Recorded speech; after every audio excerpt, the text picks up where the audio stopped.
ဒီနေ့ကကျွန်တော်တို့ Free Burma Campaign ကိုရီးယားပေါ့နော်ကိုရီးယားနိုင်ငံမှာအပတ်စဉ်အင်္ဂါနေ့တိုင်းနေ့လယ်7:00နာရီအထိကျွန်တော်တို့မြန်မာဒီမိုကရေစီနဲ့လူ့ခွင့်ရေးအတွက်အဖွဲ့အစည်း9ဖွဲ့ကဦးစီးတော့ဆောင်ရွက်ခဲ့တာဆိုရင်ဒီနေ့ဆိုရင်နေ့လဲပြည့်ပါပြီအချိန်တရားလည်းရှိပါရဲ့အချိန်တရားမြောက်ပွဲမှာကျွန်တော်တို့မြန်မာဒီမိုကရေစီလူ့ခွင့်ရေးကို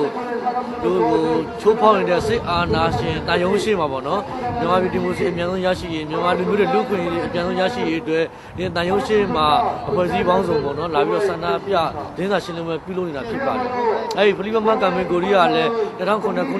ဇန်နဝါရီလ2ရက်နေ့ကစပြီးတော့အပတ်စဉ်အင်္ဂါနေ့တိုင်းမပြတ်ဘဲနဲ့ဆောင်ရွက်ခဲ့တာဒီနေ့ဆိုရင်အချိန်တရားမြောက်တယ်လို့ဒီနေ့ဆိုရင်နှစ်ပြည့်တဲ့နေ့လည်း Free Burma Free Burma Free Burma Free Burma Free Burma Free Burma Free Burma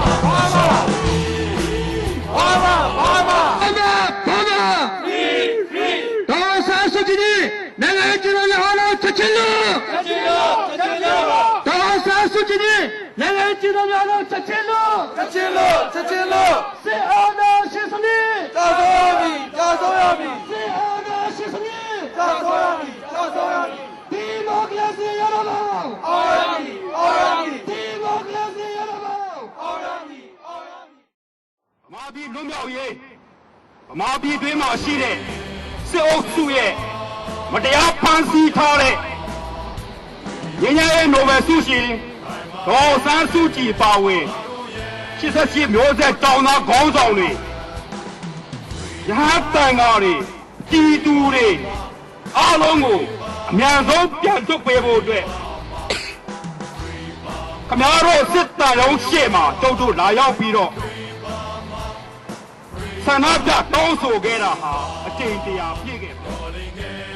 네, 저희는 버마 민주화를 지지하고 지원하기 위해서 2007년 1월부터 오늘까지 매주 화요일마다 100번에 걸쳐서 프리버마 캠페인을 했습니다. 오늘 100번째 프리버마 캠페인이고요. 일단 매주 한 번씩 하는 프리버마 캠페인은 오늘로 마감을 합니다. 그리고 내년부터는 이렇게 프리버마 캠페인 시즌2 새로운 버전의 캠페인을 진행할 겁니다. 보다 실질적으로 버마 민주화 운동을 지원하고 버마 민중들과 연대할 수 있는 방법을 찾을 거고요. 오늘은 그런 우리의 마음을 가다듬기 위한 자리였습니다.